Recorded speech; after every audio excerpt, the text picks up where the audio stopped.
एक अजूबा है। हमारे यहाँ के दिवाली, हमारे यहाँ के होली, हमारे यहाँ के चीला फरा हो, हमारे यहाँ के ठेठरी खुरमी हो, काकर रोटी हो, चाहे बोरे बासी हो।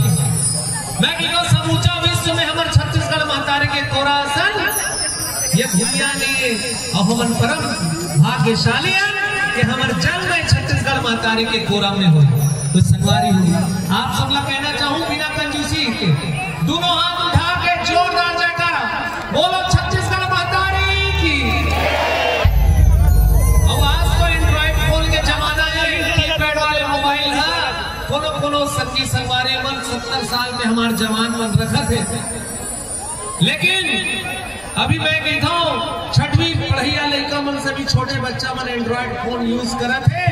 मोबाइल हर कोई से जुड़े पर बनाए गए हैं, बुरे पर नहीं बनाए गए हैं। मैं ऑनलाइन मंच से ये कहना चाहता हूँ कि मोर अनेकों गीत आप लोग सुना था, लेकिन मोबाइल हम सब ले जुड़े पर उपयोग करना है, सदुपयोग करना है। इंस्टा और व्हाट्सएप और फेसबुक के चक्कर में कई जन के समय बर्बाद होते, तो हम सब ला ये चीज के ध्यान रखना है। हमारा समय बहुत कीमती है। हमारे माता पिता के सपना है कि हम कुछ अपन कैरियर बनाए, अपन गोड़ के ऊपर खड़ा होए, हम भी कलेक्टर बना, तो हम सब ला अपन माता पिता के सपना पूरा करना है। और पढ़ाई ही सबसे ज्यादा सरल सीढ़ी है, हम सब ला जहाँ भी पहुंचना। तो संगवारी हो अपन अपने माता पिता के जोरदार जयकारा बोलो, अपने अपने माता पिता की। यही तो छत्तीसगढ़ के दर्शन भया आगे। अब माता जी जब आगे है तो बोला चरण प्रणाम करत हुए आप सब जनकर काबर के जब हकन के जब हमन देवी जैसे गीत में नाचथन झूमथन तभी हमार दिल ला सुकून मिलते ना। तो बोला विंध्यवासिनी मैया की। मैं लइका उतार महतारी नाता है बड़ भारी।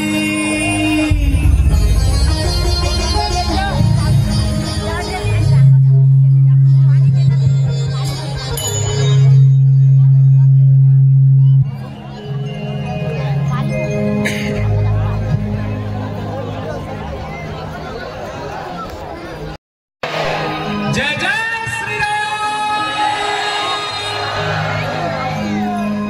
मैं लइका उतार महतारी नाता है बड़ भारी। मैं लइका खातिर रोवा वो लइका